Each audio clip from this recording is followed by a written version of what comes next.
طبعا thank you again for accepting our invitation to host you in this special interview series. What is the first thing do you remember in the childhood that's related to architecture? Well, you may know that my father was quite an important architect here, and has, I would say, was part of the first or second generation of local architects of this territory. Khalil Khoury, right? Yes, and has produced some important works at a quite early age, I would say, and I think his career reflects, particularly the early years of his career, the beginning of his career, reflects, I would say, the state of things here in Lebanon, the young republic, the young modern republic. We're talking about the early 60s, late 50s, early 60s, and I would take maybe that period all the way up to 1975 as maybe the first part of the career, where most of the works, or a good part of the works, were public projects. And obviously, they were institutional projects. We're looking at schools, looking at stadiums, various governmental commissions. So this is when the state was really in its glory years, I would say, and was building its institutions. And we can still see here and there leftovers of those glorious years of the young republic in the making. Obviously, this was prior to the war, the 1975 war. I was born in 1968, and back then we lived in an apartment that was right above my father's architecture studio. My father spent part of his time in his architecture studio, part of his time at the furniture factory, where we had a family. It was a family operation, which in fact started with my grandfather as a modest wood shop. My grandfather was a carpenter, an ebonist, and then my father and then his brothers joined in and took that from what was a modest wood shop into what became, by the early 70s, a sizable and serious industry, designing and producing furniture locally, which in fact at some point was exported all the way to Europe and beyond. Yes, this was modern furniture. It was a very interesting tool, I would say, and very surprising. I think something that wouldn't be possible these days, as it was a totally autonomous operation whereby the producers of the furniture designed the furniture that was produced in a building, in a factory that was designed by the architect who designed the furniture. And even some of the most important machines to bend the wood, with very specific techniques that were specific to them. Some of them they had concocted and invented themselves. These machines were produced and designed by them, and then marketed through catalogs that they designed themselves, shot in a photo studio that they had built themselves. You have to understand that there were no parallel industries locally, so this was a completely autonomous operation, something that wouldn't be possible these days, as furniture manufacturers are not necessarily those who edit the furniture, or not necessarily those who design the furniture. The industry has changed, and had already changed back then, but they had managed to take on what was an artisanal practice into the scale of an industry. So that was very, very interesting. And then all the way to showcasing the furniture in a building that was designed by the architect himself, who produced the furniture and who designed the furniture. And that was the showroom in Wadi Square, Hamad, which is still up, but is no longer ours. It was seized by the bank. So, but anyway, Yeah. I grew up in that environment with my father's office right below, and sometimes we would go before the weekends, Fridays afternoons, spend the rest of the afternoon in the factory, which to me was a great space to have fun because I could play with wood and do all sorts of things. And I would say my first memory of an architecture studio was an accident, which I must have been very, very young at the time. I had a small trike, three-wheel bicycle. And my mother had forgotten the door of our apartment open, so I rolled out of the apartment and onto the landing of the stairs, and without understanding or realizing that it was dangerous to go down the stairs with the trike, which I did with my trike, and obviously that resulted in a very bad accident where I broke my clavicle. This was my first attempt to go to my dad's architecture studio. A very glorious beginning. But besides that unfortunate accident, I keep great memories of my time at my dad's office and the factory. These were exceptional moments for a child. So it started back then, and I grew up in most of my childhood in walls that were designed by my father, buildings that were designed by my father, slept in a cradle, and then later on on a bed, studied on a desk, ate at a table, sat on chairs that were designed also by my father.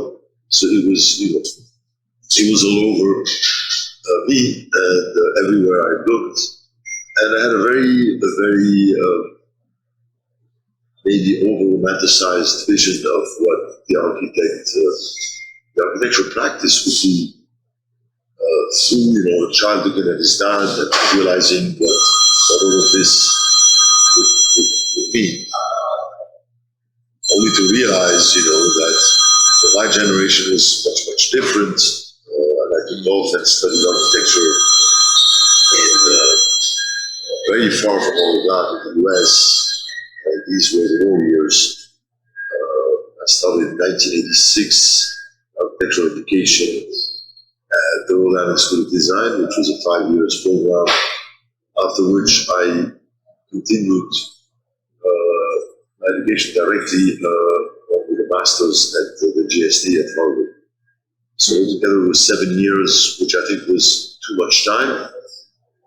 Then realized that the more time you spend in schools, the more the greater the distance between you and the true complexities of your societies, the greater that distance become.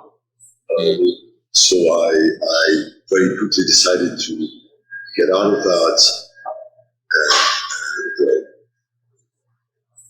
and move on to the real world, to discover a completely different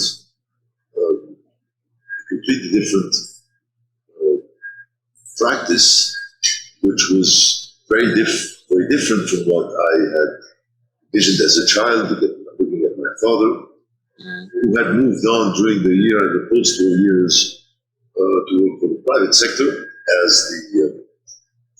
the public sector had gone bankrupt through the war years, as the state institutions had been totally wiped out, as the state had failed, to put it in very good words.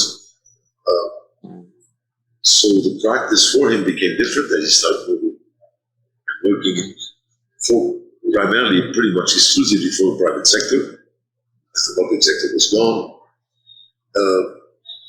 And also getting out of school and facing a world that was very different than what you were taught at schools or at school. I would say the first 4 or 5 years of practicing, as I moved back to Lebanon, the early 90s were very promising for a naive young architect I was, as we thought that there was a great reconstruction project at works, obviously there was no real reconstruction as you might understand it in more stable grounds. The state institutions were not rebuilt. There were no institutional projects on the table. It was basically, the city was in the hands of the private sector. And so the first 3, 4, 5 years of my practice were very, very tough. As I decided to go at it alone, independently, I counted 16 aborted projects, 16 aborted missions, 16 contractual engagements with clients that didn't lead to construction. That was extremely tough. And after that, I was recuperated by the entertainment industry. Probably not the most glorious way of entering the world of building. As nightclubs and entertainment buildings are usually not given buildings, we don't dedicate buildings for clubs, they're usually tucked in the basements of buildings they don't deserve. They don't deserve architecture with a big A. But this is where I started. I wanted to realize and to notice that, in fact, the first 6 constructions, the first 6 projects that made it to construction were temporary buildings. 3 or 4 of them were for the entertainment sector. Temporary buildings meaning they had an expiry date that varied between 5 and 9 years. Something very odd for an architect. We usually build permanent buildings, at least. That's our understanding of the permanence of structures from as far as we can recall, as far as back as we can go in the history of architecture to the more contemporary works that architecture history recognizes or registers. Architecture is sort of a type of permanence, at least we perceive it that way.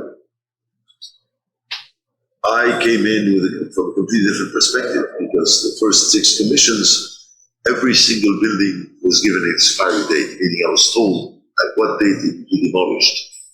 I often compare this to a pregnant lady who's told that her kid will only live 5 years, which is very odd. Usually don't survive the buildings, right? We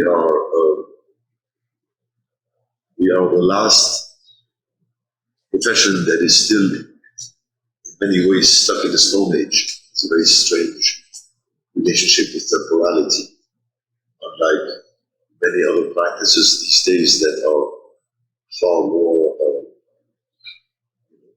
effective in producing meaning. Practices that are more in tune, I would say, with speed, with non-permanence. Practices that can produce more ephemeral works or more spontaneous works. Architecture is something far more permanent. And I was very much aware of that since my very early years at school. To the point that I often asked myself if I wanted to spend the rest of my life stuck in the Stone Age. So a lot of my works, even from the early years and even from the college years, were already beginning to question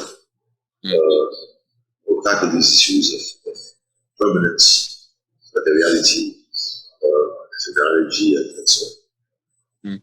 Did the Civil War have any relation with this feeling about architecture? I did not really tackle Beirut or my country of origin in any ways during my school years until the very, very end. In fact, the first time I touched upon Beirut was with Levius Woods back in 1991, so just about a year before I got out of the academic cocoon. Levius at the time, I think, was working on Zagreb, was fascinated by what the the wars in the Balkans had produced, and the effect of the war of those cities and the structures of those cities. I don't know how familiar you are with these words, but I'm an architect also. Sure, of course. But Lebanese has never built anything, but he's built great stuff. Yes. He was a great visionary. And Lebanese kind of forced me to tackle, to work on Beirut. And the result of that was a project that we entitled Evolving Scars, which is a device that was a process of demolition of four-ton buildings, conceived for the demolition of a large number of condemned structures in the historical center of the city, which had been a no man's land and a battlefield for 15 years between 1975 and 1990. And as we had come to the sad solution that a lot of these buildings were just dead cadavers, many of them were just condemned to go because they were simply irrecuperable. Some of them were, but some of them were not. So without getting into the architectural debate of the architectural quality of certain buildings that were condemned, we took on the sad reality of their demolition and their disappearance, and we decided to turn their demolition into an architectural act. Back then, I still believed that it was possible to come to Beirut and to propose an instrument, or to conceive of instruments that would serve in any way, or in some possible ways, the formulation of a common or consensual memory of that territory, or the relationship with our recent past, the tragic events of the Civil War that spanned between 75 and 1990. So I started with that project, and obviously after 5-6 years of getting punches in the face, between 1993, the year I got back, until I built my first nightclub, through these 16 abortions, after a while I came to the conclusion that maybe my thoughts back when I was in the academic cocoon were maybe too idealistic, and at that point it was extremely difficult to come to any sort of conceptual project relative to memory over the territory of certain sites or certain spaces, particularly when it was about the tackling of our recent past. Mm-hmm. And it's very interesting to see in the so-called post-war years how the issue of memory was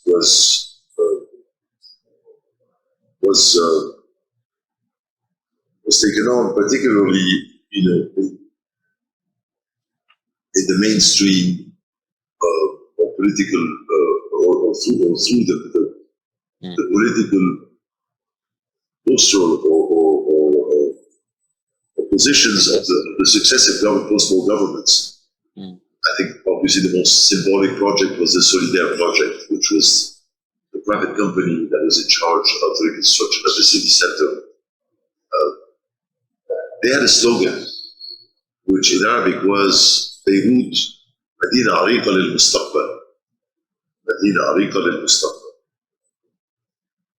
which I found very strange.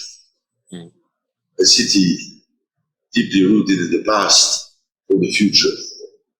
Rooted in the past was basically translates, at least on the territory of the Solidaire project, translates into basically the revealing of the 6 archaeological layers. Some great works were done on that front. Very, very rich archaeological layers through various periods, the Greeks, the Romans, the Phoenicians, the Mesopotamians, the Egyptians, and so on, all the way to the leftovers of the Ottoman Empire and the many traces of the French protectorate or mandate years. This was history. It stops basically with the French. It stops with the French mandate. It cuts, and then al-mustaqbal, the future. The future, this promised modernity, which in fact translates into an important modernity, which you see this in pretty much everything that was produced in the new Arab cities further east. I'm talking about Gulf cities. Maybe the most obvious example would be Dubai, where we're looking at an important modernity. Modernity doesn't come from within. Modernity, I'm using the term modernity in a very generic way, but I would say 99% of it taken blindly from the Anglo-Saxon models and practices of construction and materials and so on and so forth. Anglo-Saxon consultants, and a few exceptions here and there of star architects, supposedly, but at the end of the day produce a collection of second-rate products that you've seen somewhere else. So a complete giving up on the production of meaning locally. It's as if the Arab world had given up on the modern project, on producing meaning through buildings. I mean, so bad that the Solidaire company had a list of 20 architects that they would give to every company that was purchasing a plot within the Solidaire area under the table as suggested architects for the so-called key sites. As every plot came with a development brief, and as by contract, the Solidaire Town Planning Department would supersede the permits, the municipality conditions, meaning you first have to get approval from the city planning from Solidaire, which is a private entity, and after you get this approval, you go and file for a building permit. Well, there was a list that Solidaire gave to all the purchasers of these plots, which were basically large companies, a lot of them Arab companies, and on that list were 20 architects. None of these architects were Arabs. There was not a single Arab on the list of 20 architects. Yeah. They were Italian, French, American, Spaniards, Italians, whatever, but not a single Arab was worthy of conceiving of a project on any key site in the historical city center. That's the future. And the past is, in fact, the past of the colonizers and all of civilizations that passed by. But anything that relates to the young modern republic is wiped out. Anything that relates to the very complex events of our recent past is put under the carpet. And this is where I am. I'm a man of the present. And I have a problem with this Madina Ariqa lil Mustaqbal because it dismisses the present. And this is where I stood from 1993 to this date. Truly on my grounds, in my neighborhoods, and hopefully very much in tune with the moment, the present. Very much haunted by issues of temporality and the relevance of my words and my terms and my interventions and their relevance as they might survive me. Remembering that the first 6 buildings I built were supposed to be wiped out while I'm still around. I got it. I believe that is so related to how much you are attached to Beirut. From what I see from plenty of people, especially the architects, they are attached to cities, especially the ones who traveled a lot. You traveled a lot. You had been in Beirut, USA, Harvard, and back to Beirut. do you think the relation with Beirut, how attached you are to Beirut, is impacting how you practice?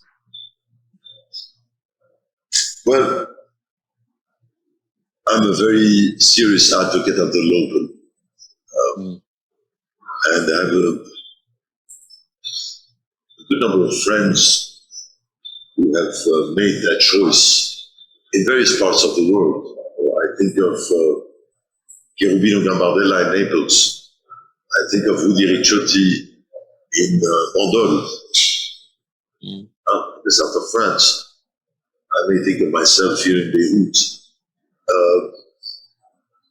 As you know, these colleagues, you take Gambardella in Naples, has a very deep and intimate relationship with every single street corner he intervenes on.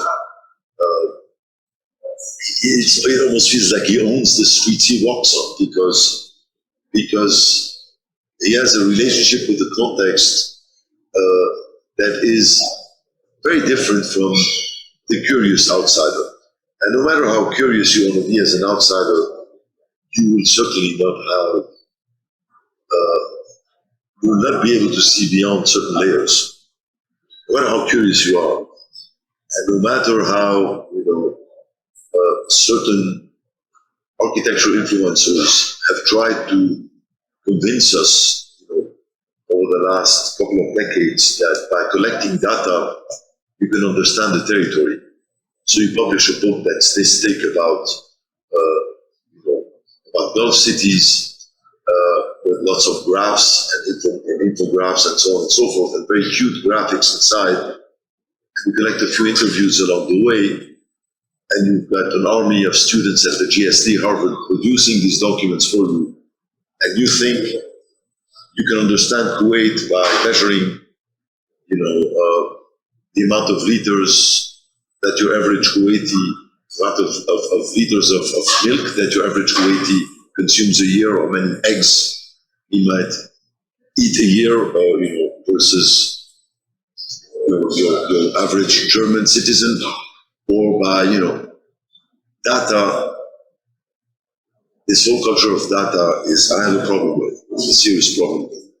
So, no matter how curious and how many pages you produce and how many books you produce by researching a territory, the local has a completely different take on certain realities that the outsider, the curious outsider, will never have.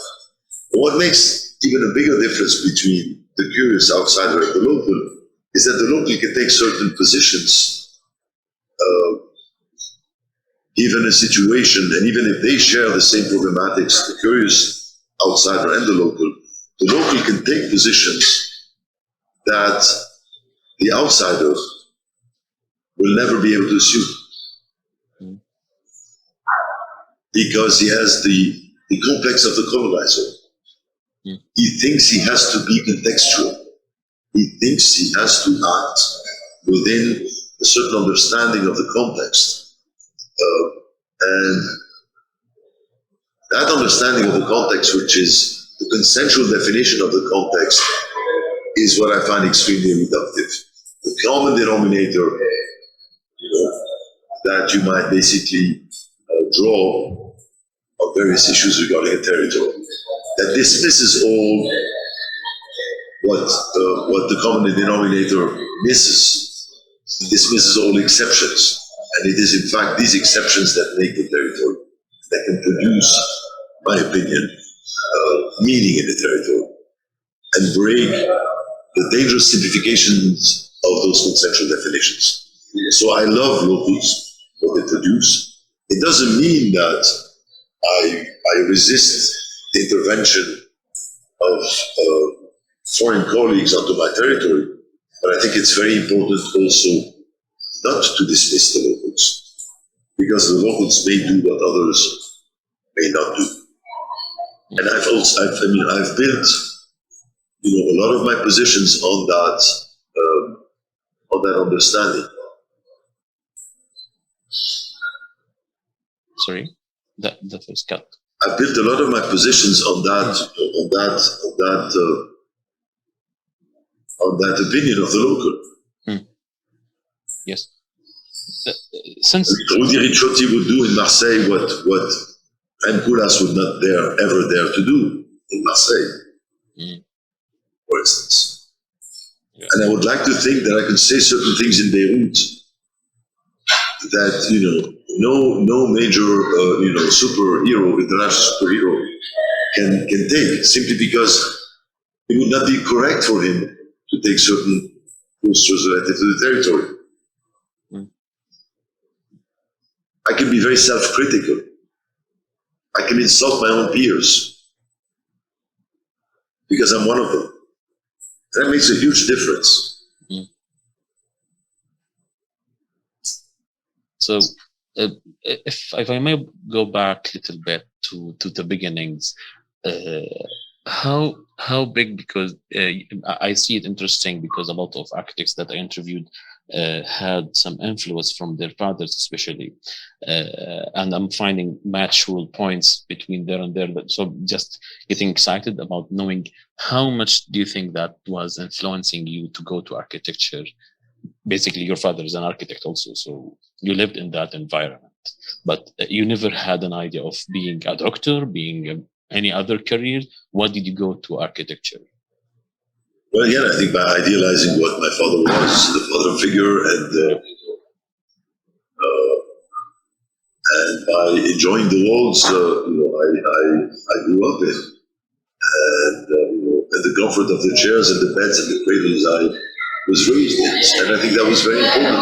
But beyond just that, beyond just purely architecture, I think my father had a very colorful life, full of contradictions.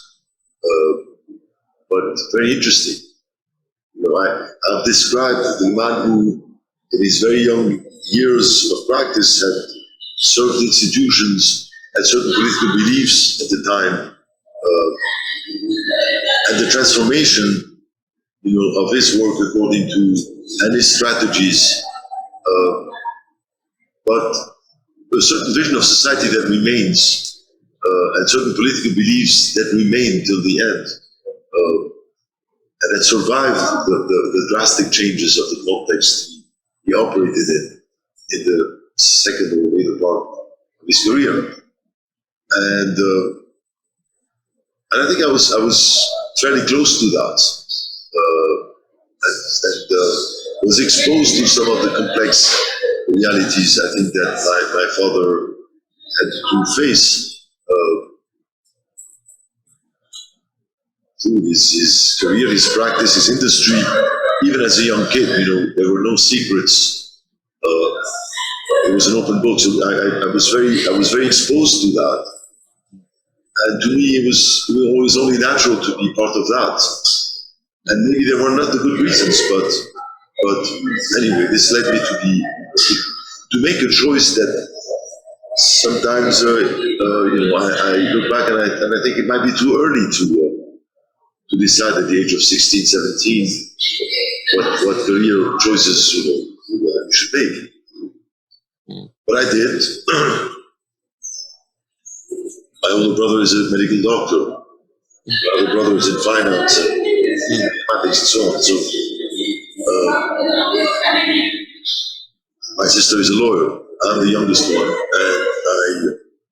and maybe because of that, maybe because of the war years, I don't think my father wanted any of us to be an architect. Just like I had some resistance when my son decided to make that choice.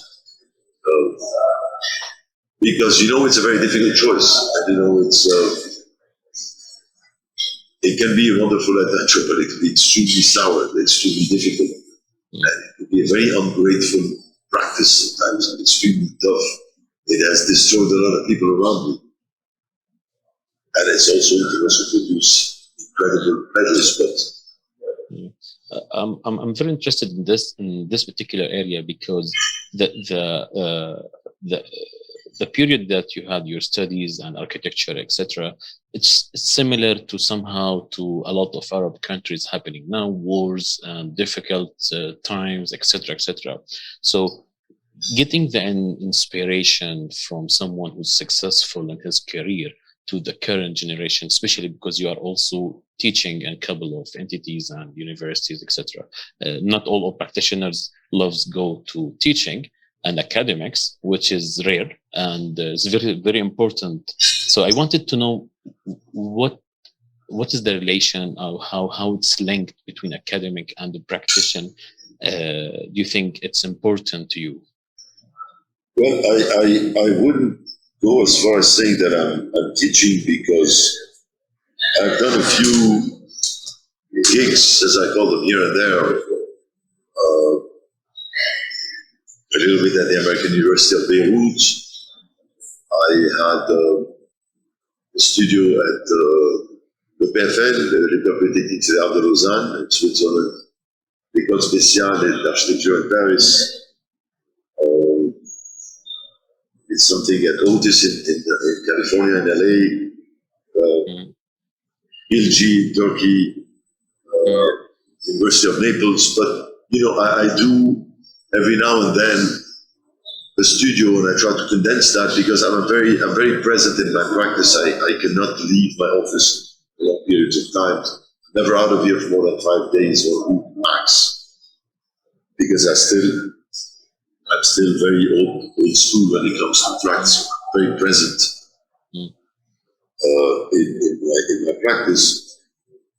So I wouldn't, go as far as saying that I'm involved in teaching. I've done this occasionally. I don't know if I taught anything. I probably got much more out of the students than they got out of me. That is probably a more realistic way of looking at things. I don't think I have anything to teach. I think there might be things to debate, and there might be things to test with younger generations. To me, it's a curiosity. It's also about my curiosity about the sensitivity of the younger generation. My office is very young. I'm talking about the average age. We recruit mostly through an internship program that can take over 50, 60 interns a year that rotate, and then out of those, we end up taking 2, 3, or 4. But most of the people who work with me are under the age of 30.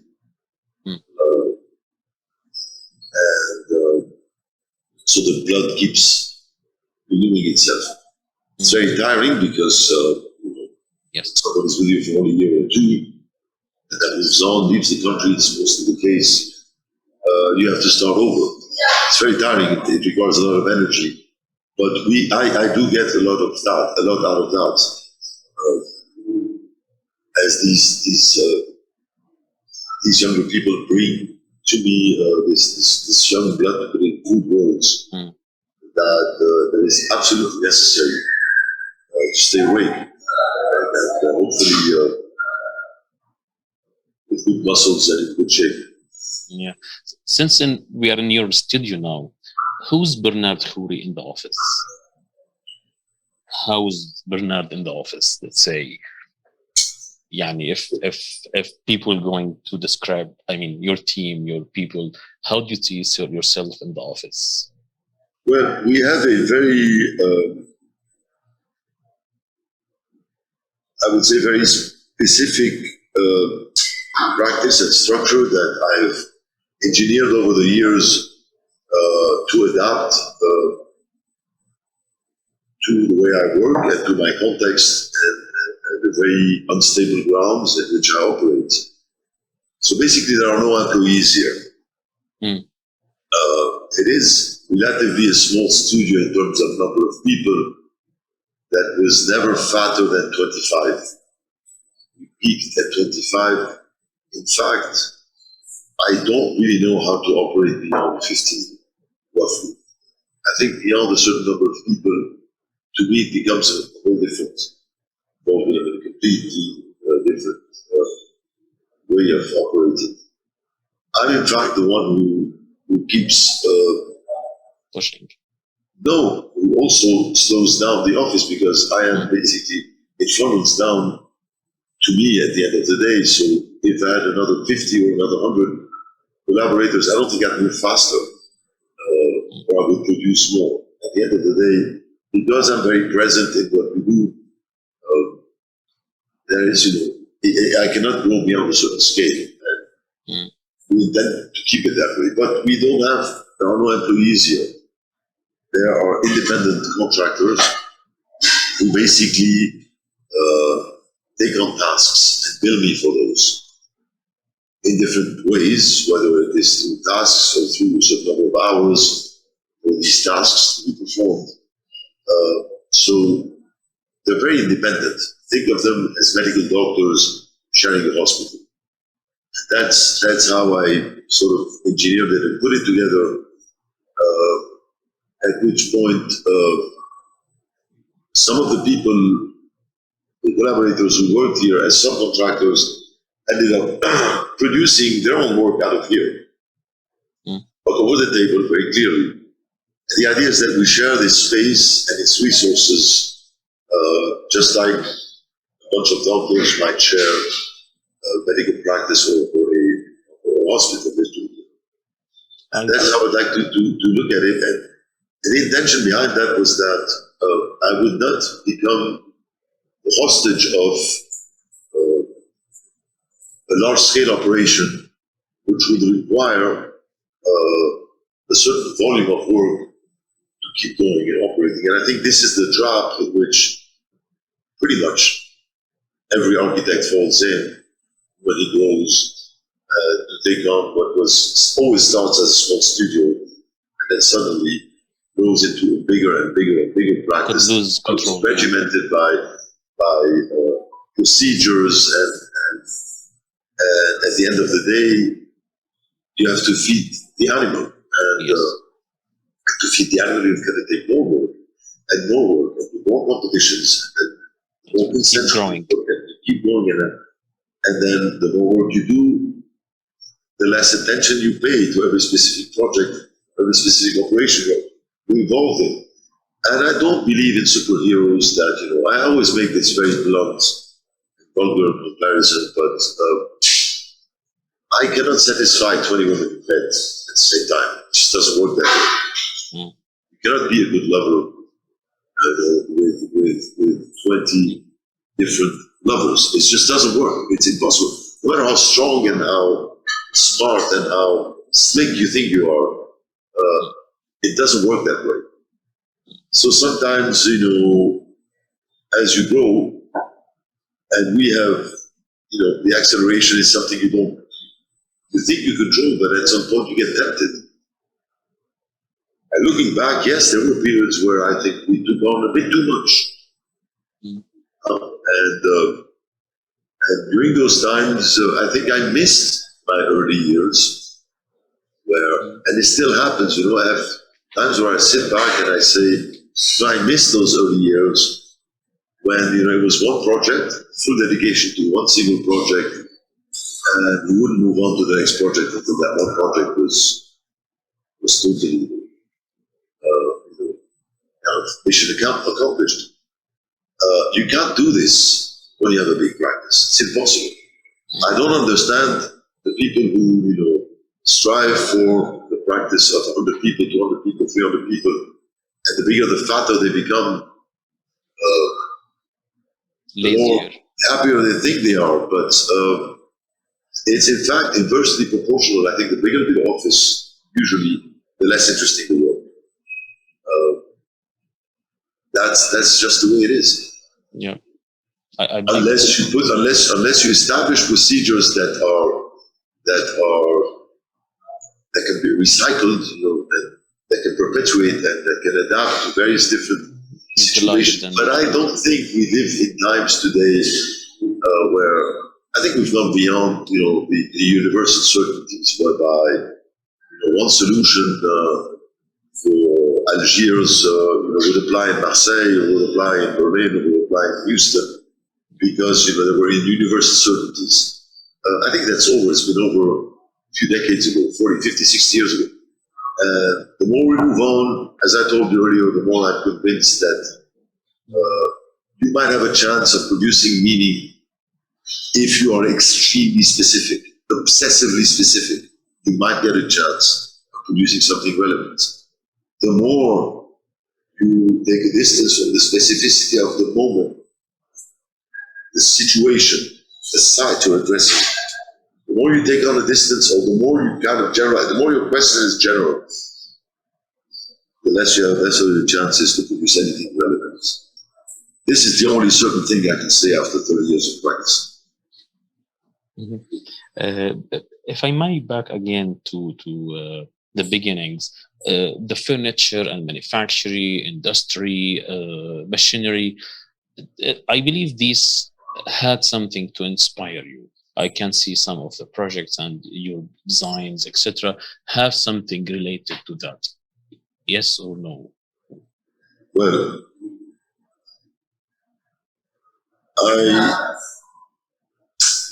I guess I'm still a petrol head, as they call it. I have a thing for cars, for instance, but this ties me to the mechanical age, and not the electronic age of my kids' generation. Maybe slightly me, but I tend to still look at the glorious years of, or the glorious decades of the mechanical age, and what this has produced, because I think it's very relevant to architecture and the history of architecture. Architecture is very modern architecture is very, very connected to the mechanical age and what it has produced, and remains, I think, to this day, much more connected to the advances of the mechanical age than the advances of the electronic age. We still haven't moved, simply because we manipulate matter. And we're stuck in the Stone Age to a certain extent. In fact, we didn't even catch up with the mechanical age, right? And we came to terms with that, I think, at some point in the 1960s, where I have the feeling that the architecture practice has kind of given up on trying to stay in the race, right, so to speak, stay in the game. This was the very superficial understanding of modernity through postmodernism and everything that followed. And the catastrophic years, the very dark years, the very dark period that architecture has engaged in and hasn't come out of, and I don't see it coming out of it. So I don't mean to be dark, but let's go back to the mechanical age. I'm a petrol head and I love cars, particularly the decades of the 60s and 70s. Just about when the time where pretty much mechanical age had reached, I would say, its peak or had begun its decline in terms of it becoming basically the sector of where the major advances will be brought to society. Think of walking on the moon in 1969. Think of the Concorde in the 1970s. Think of all these wonderful things that the mechanical age has brought to our society and the changes that affected our societies, our behavior, our education, and so forth. What do we perceive things? So I would say that I still look at that as I still find connections, let's say, between the art and the built environment. So this might explain why some of the stuff I've produced might take reference to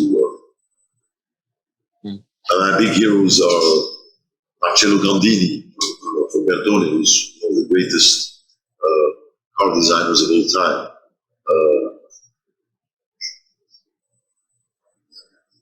But of course, architecture is not about producing machines to live in. I totally understand that, but I would make use of anything to produce and make the situation possible. I'm having a question there, since we are building built environments, right, and designing something to live in. What is the most inspiring thing in the environment for you during the design or for your projects and so on?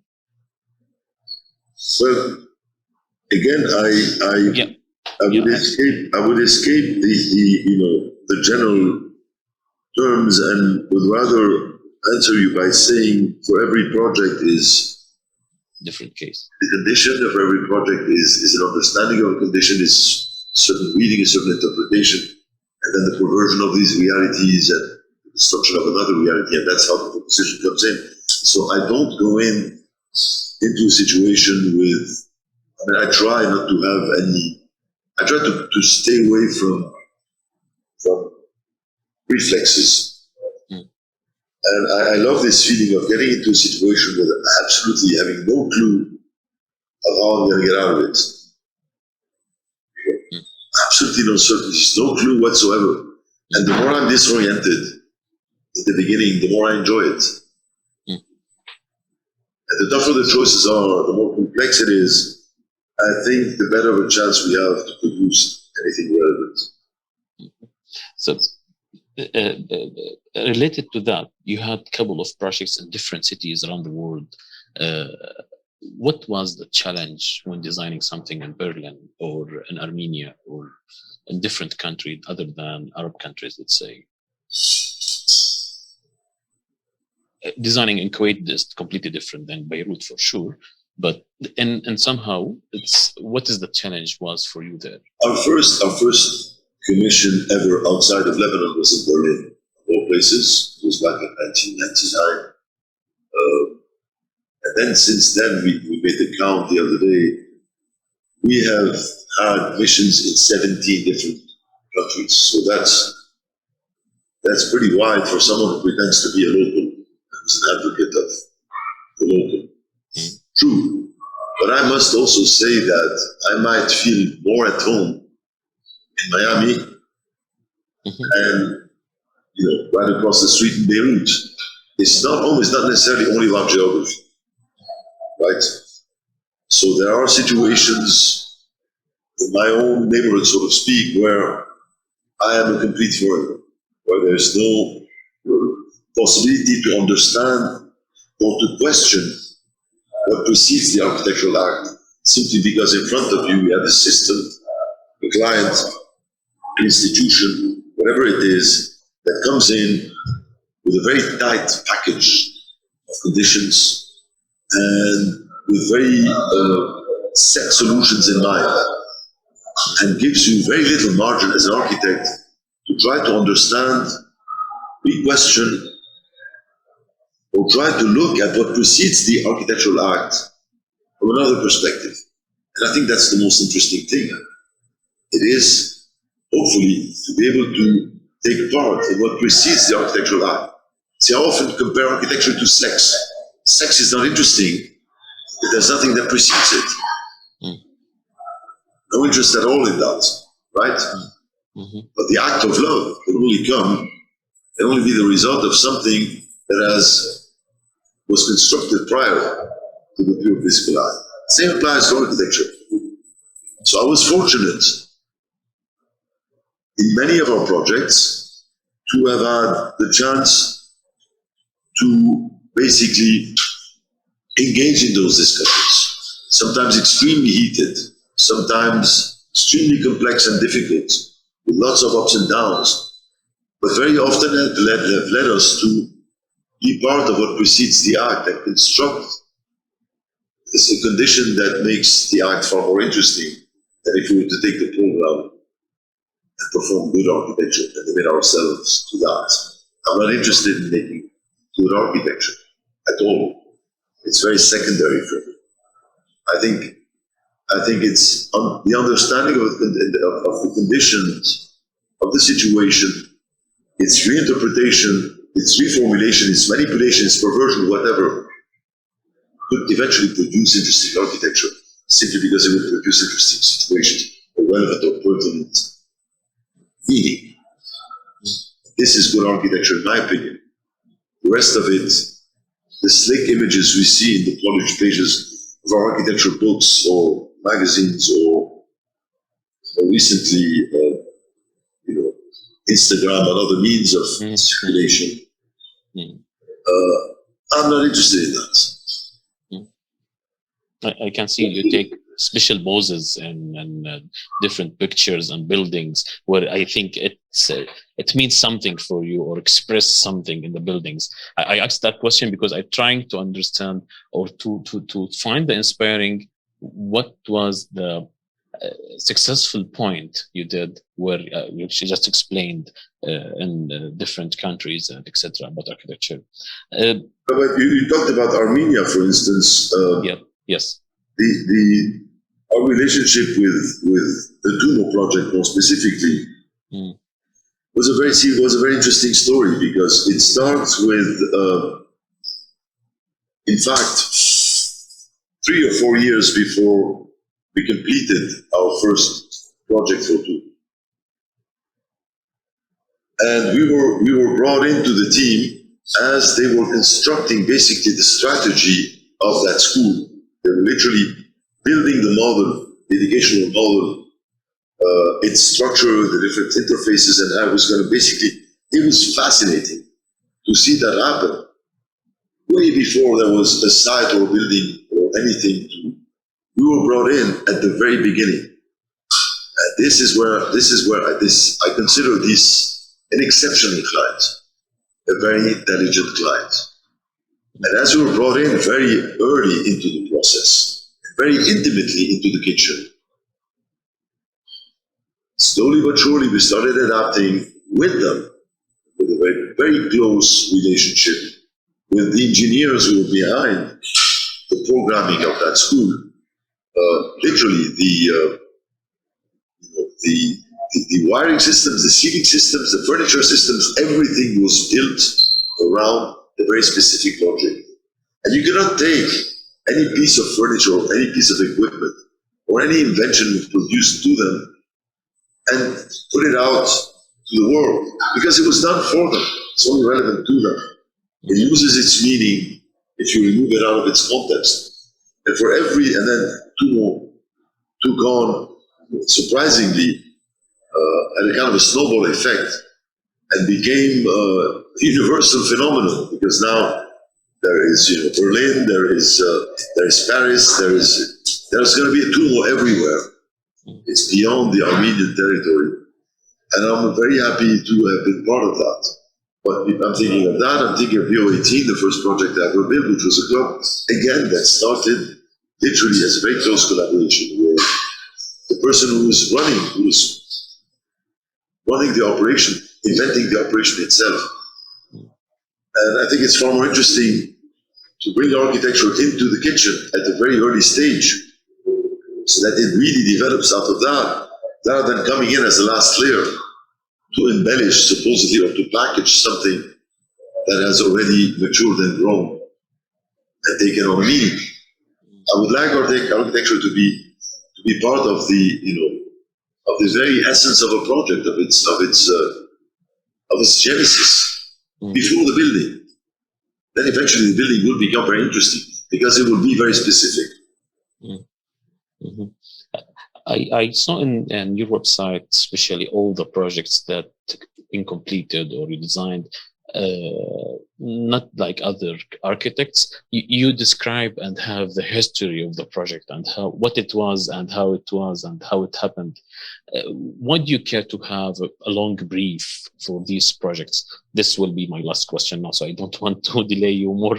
No worry. Okay. Well, we try. I witnessed the moving from, by paper archives. My only job ever was internships outside my own practice. Was a couple of internships at John Webb's office back in 1989 and 1990. So this is pre-internet, right? Well, they had the Minitel in Paris, but this is pre-internet. And at the time, it was print media. There was someone in the office. Nouvel was already quite known in France, but he wasn't the phenomenon he became years later. Back at school in the US, nobody knew who Jean Nouvel was back in 1989 when I was an intern there. So Nouvel already back then had one person in the office who was in charge of media. It was a young lady who collected all the clippings where his work was mentioned, or anything he had talked about that was registered on paper was put in a clipping and was filed. And there was one person in the office that did only that. I found that very strange and odd, for an architect to be so meticulous about that.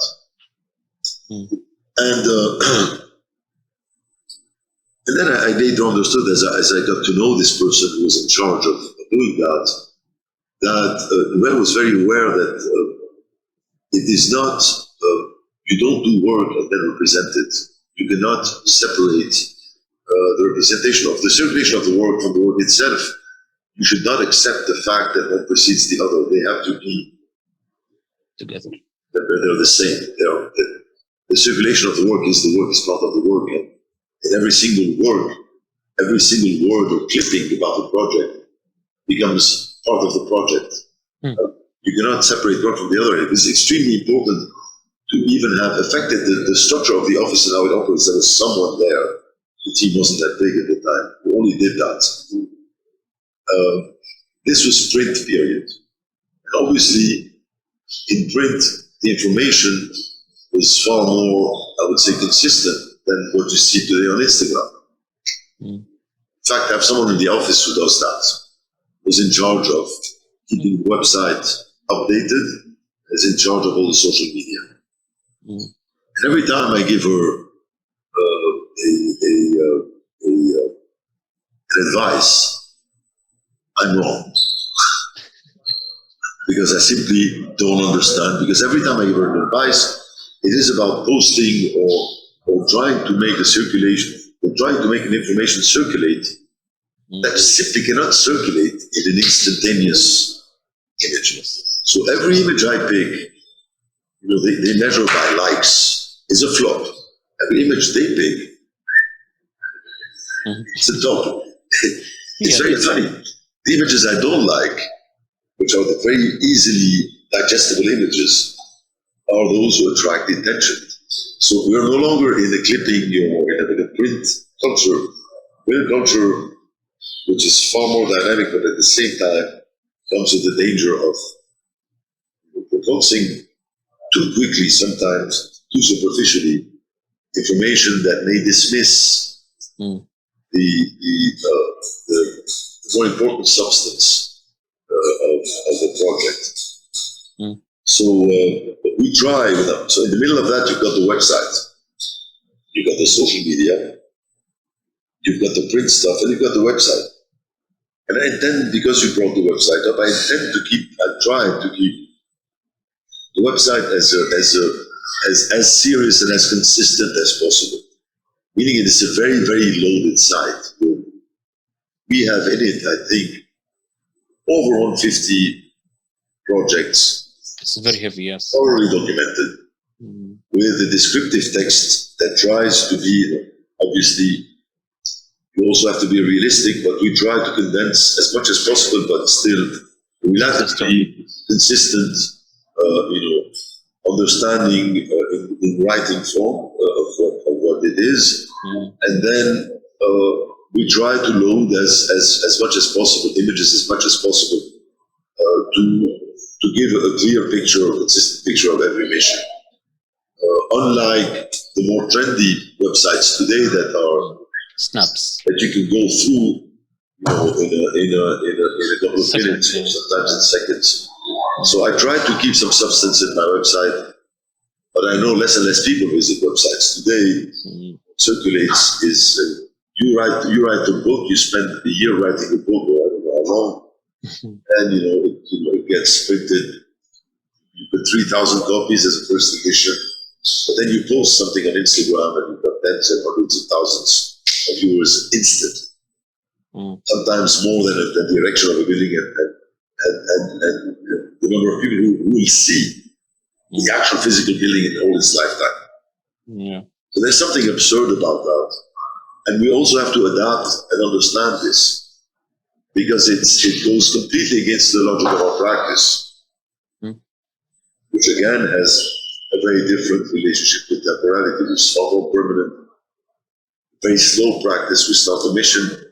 It might take 4, 5, 6, 7, 8 I spent on one of my projects almost 10 years of my life. From the day we started to the day we delivered. A lot of things happen in 10 years on that very specific side and its surroundings. Your understanding of the context 10 years ago is certainly not the understanding of the context today. It's a practical experience. It's a long one, and actually, word is becoming more visual and doesn't tell a story. It's so describing it. I'm just having 3 or 4 questions, then we can wrap up. So I don't want to consume your time. Cars and hobbies. I would link these 3 things or 2 things with your practice. I'm sure you are very interested in cars, and it's something I can tell. I'm not sure if I'm wrong or correct. And I'm trying to know what kind of hobbies Bernard loves beside architecture. I don't consider architecture as a hobby, but it's a lifestyle. Yes, I do have a few. I have a small collection of vintage cars, some of which are in the office. Yes. So I keep them around me because I love looking at them. They're basically machines I dreamed of when I was a kid, a teenager. So you're looking at 1960s, 1970s cars. The last one would be a 1980s car. So they range from the 50s to the 70s, 80s.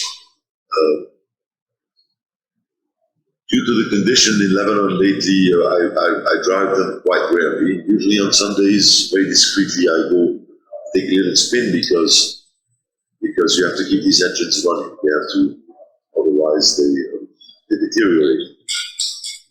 We do trips, road trips in Europe by motorbike or cars. There are some fantastic journeys and trips you can do across. Mainly Italy, France, Switzerland, through the Alps in that region, even all the way to the coast of Italy. You never do enough of that. It's fantastic. So when I have the time to do that, I do that usually in the summers. I'm a motorbiker. I've been riding motorbikes since the age of 11. That's part of petrolhead culture. So I still ride motorbikes. Otherwise, I'm a chess player, but I don't consider myself a serious professional chess player, but it's one of our favorite things to do with our friends.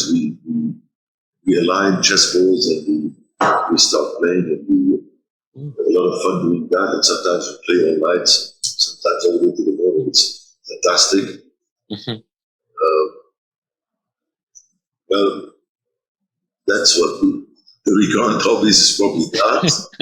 The fun I have in my office and the people I see. And I'm sorry for asking these small questions, but we're trying to explore you and learn how all that impacted the career and practice, etc. Last 2. And do you think fame helps you in what you do in your practice and in architecture, or do you think it is a negative or it's a positive? Well, I think our practice, probably most other practices, but I think it's also quite particular to architecture, relies very much your margin of maneuver also is very much dependent on the trust that your clients give you, because at the end of the day, you're manipulating serious budgets. So trust is very central. It's very essential. It's very important. So when you're given a mission, with that, sometimes huge amounts of money to manage that are dependent on your confidence. Responsibility. It's a huge responsibility. So people will not come to you if they don't perceive you as someone who can take on this responsibility. And that is part of the reality of our profession, just like it is a part of the reality of many other practices. But I think it applies it's very important to architecture. that level of responsibility, because there are finances at stake and other things, you know. Sometimes they have to do with culture. It sounds very political. Your ability to be relevant or act correctly or in a relevant manner in a specific context. So, yes, the reputation you build is something that you have to be aware of and be very careful. Sometimes I might be too frivolous about that, and sometimes too spontaneous in the way I act or speak, but for the good or the bad, I take responsibility for that. The negative aspect of that is that sometimes you get trapped in a certain image or in a certain identity or in a certain, you get packaged, you get categorified. And I think this is not so good, because people start coming to you because they want something prepackaged that you've already done. Or they come to you simply because of a reputation. They don't go beyond that. The relationship remains very superficial. They come to you because of a certain success, right?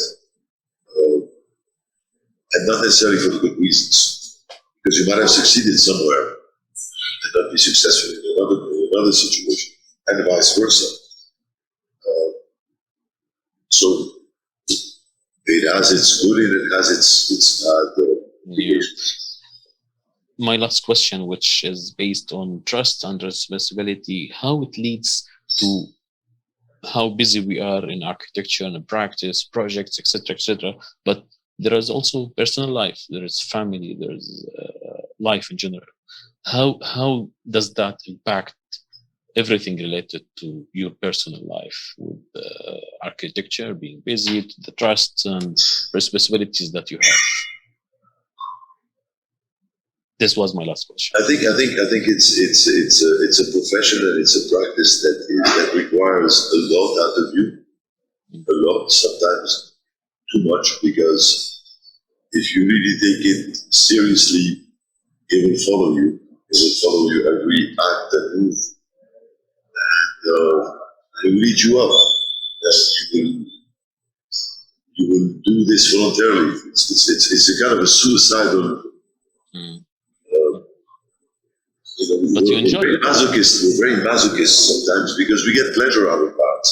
Yes. And at the end of the day, it comes at a cost, because it comes at the cost of not spending enough time with people you love, missing out on things that are happening outside the sphere of your practice. But it is a price to pay. Time. Yes. Time. So I believe we can wrap up here. I'm sorry for taking a long time from you today. It was a pleasure. And it's my pleasure also, really. Perfect. Thank you, Mr. Bernard. Fantastic. Bye-bye. Okay, take care. Bye-bye.